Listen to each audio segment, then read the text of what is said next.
রাসূল সাল্লাল্লাহু আলাইহি ওয়াসাল্লামের সময়কালে কিছু সাহাবারা রাসূল সাল্লাল্লাহু আলাইহি ওয়াসাল্লামের স্ত্রীদের কাছে জানতে চেয়েছিল যে উম্মুল মুমিনিন, আপনারা বলুন যে রাসূল সাল্লাল্লাহু আলাইহি ওয়াসাল্লামের আমল কেমন ছিল। আমরা তো মসজিদে দেখি, বাইরে দেখি, ঘরে ওনার আমল কেমন আমাদের জানতে বড্ড মনে চায়। তো রাসূল সাল্লাল্লাহু আলাইহি ওয়াসাল্লামের স্ত্রীরা বললেন যে উনি এমন এমন আমল করেন, এইভাবে নফল রোজা রাখেন, শেষ রাতে তাহাজ্জুদ পড়েন, এইভাবে তাসবিহ পড়েন, কোরআন তেলাওয়াত করেন, জিকির করেন। তো হাদিসে এসেছে যে কাআন্নাহুম তাকাল্লুহা, তাদের কাছে এটা কেমন যেন কম মনে হইলো। তারা একটা বড় এক্সপেকটেশন নিয়ে আসছিল, মানে বিশাল একটা, রাসূল সাল্লাল্লাহু আলাইহি ওয়াসাল্লাম সব নবীদের নবী, না জানে কি আমল করে ঘরের ভিতরে। কিন্তু যখন রাসূল সাল্লাল্লাহু আলাইহি ওয়াসাল্লাম স্ত্রীদের কাছে শুনলো এই এই আমল তিনি করেন ঘরের ভিতরে, ওনারা হতাশ। হায় রে, ভাবছিলাম এত এত আমল করে, এই মাত্র এরকম আমল করে, এগুলো তো আমরাও করি। কাআন্নাহুম তাকাল্লুহা, হাদিসে এসছে ওনাদের কাছে এটা খুব কম মনে হইলো। তো তারা একে অপরকে বলতে লাগলো যে এর কারণ হচ্ছে কদ গুফিরা লাহু মা তাকাদ্দামা মিন যামবিহি ওয়া মা তাআখার।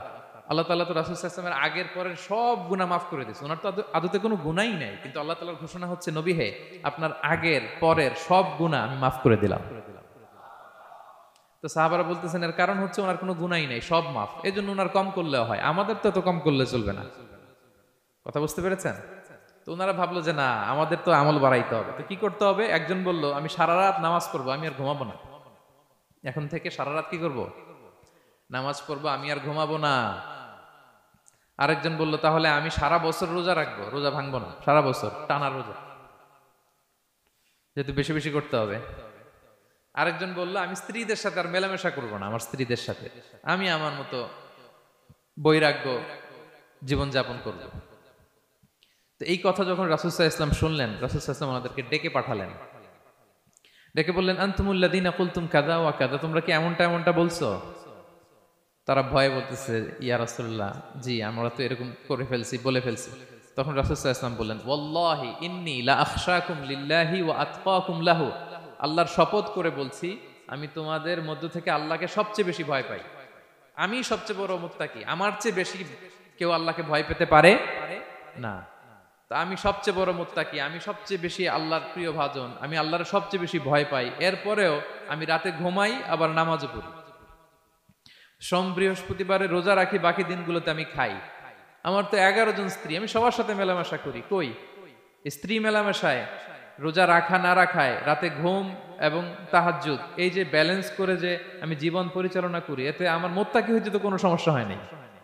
আমি শ্রেষ্ঠ নবীর এই মর্যাদা অক্ষুণ্ণ রাখতে তো আমার সমস্যা হয়নি, তো তোমাদের সমস্যা কোথায়? তখন তিনি একটা অসাধারণ উক্তি করেছিলেন। তিনি বলেছিলেন ফামান রাগিবা আন সুন্নতি ফালাইসা মিন্নি, যে আমার সুন্নতকে অবজ্ঞা করে, মানে আমার যে পন্থা এটা অনুসরণ না করে অন্য কিছু যে করতে চায়, ফালাইসা মিন্নি, সে আমার দলভুক্ত নয়। আল্লাহু আকবার! কি ভারসাম্যবোধ, কি ব্যালেন্সড লাইফস্টাইল, কি পরিমিতি বোধ তিনি আমাদের শিখিয়েছেন। তাহলে বোঝা গেল সারা রাত ইবাদত করলেই ওইটা শ্রেষ্ঠ ইবাদত হয় না। কারণ রাসূল সাল্লাল্লাহু আলাইহি ওয়াসাল্লাম ঘুমাতেন, আবার ইবাদত করতেন, স্ত্রীদের সাথে মিলতেন, সামাজিক কাজ করতেন, মাঝে মাঝে নফল রোজা রাখতেন, মাঝে মাঝে অনেকদিন রাখতেন না। This is balance, this is Islam. এবং এর চেয়ে শ্রেষ্ঠ ইসলাম আর হতে পারে না। তার মানে বোঝা গেল রাসূল সাল্লাল্লাহু আলাইহি ওয়াসাল্লামের চাইতে যদি এক কাঠি বেশি বোঝেন আপনি, এটা ইসলাম হবে? এটা হবে বাড়াবাড়ি, ঠিক কি না? রাসূল সাল্লাল্লাহু আলাইহি ওয়াসাল্লাম যেমনটি যেমনটি করেছেন ঠিক তেমনটি তেমনটি করার নাম ইসলাম। এবং এভাবেই আল্লাহ তাআলার ভালোবাসা পাওয়া সম্ভব, এছাড়া পাওয়া সম্ভব। তাহলে মূল আলোচনায় যাওয়ার আগে এটা হচ্ছে ইন্ট্রোডাক্টরি পয়েন্ট 1, যে আল্লাহ তাআলার ভালোবাসা পাওয়ার 1 নাম্বার শর্ত হচ্ছে রাসূল সাল্লাল্লাহু আলাইহি ওয়াসাল্লামের অনুসরণ। তার চেয়ে যদি বেশি ইবাদত করেন ওইটা ইসলাম নয়। তার চেয়ে বেশি বুজুর্গি দেখাইতে গেলে ওইটা বুজুর্গি নয়। তিনি যেমন যেমন করেছেন ঠিক তেমন তেমন করার নামই ইসলাম, এবং সেটার মাধ্যমে আল্লাহ তাআলার ভালোবাসা পাওয়া সম্ভব। এই পয়েন্টটা বুঝছেন না সবাই? আচ্ছা, ইন্ট্রোডাক্টরি পয়েন্টের 2 নাম্বার কথা হচ্ছে আমরা কি করে বুঝবো যে আল্লাহ তাআলা আমাদের ভালোবাসেন? কিভাবে বুঝবো যে তিনি আমাদেরকে পছন্দ করেন, ভালোবাসেন? এটা বোঝার কিছু সিস্টেম আছে। 1 নাম্বার সিস্টেম হচ্ছে আপনি জাস্ট দেখুন যে আপনি নিজেকে কোন কাজে ব্যস্ত রেখেছেন। আপনি আপনাকে কোন কাজে ব্যস্ত রেখেছেন, আপনার লাইফস্টাইলের দিকে তাকান, লুক অ্যাট ইউর লাইফস্টাইল, আপনি নিজেই বুঝে যাবেন। আপনি যদি দেখেন যে না, আপনার ভালো ভালো কাজে আপনার ব্যস্ততা, আপনার এঙ্গেজমেন্ট ভালো লোকদের সাথে, আপনার সার্কেলটা ভেরি গুড সার্কেল, ভালো কাজে আপনার মন টানে, আপনি ভালো কাজ করেন, যদি আপনার কার্যক্রম এরকম হয়, তাহলে বুঝে নেবেন আল্লাহ তাআলা আপনাদেরকে ভালোবাসেন। আলহামদুলিল্লাহ। আর যদি দেখেন না, যত আকাম কুকাম আছে ওইটার সবার আগে আপনি।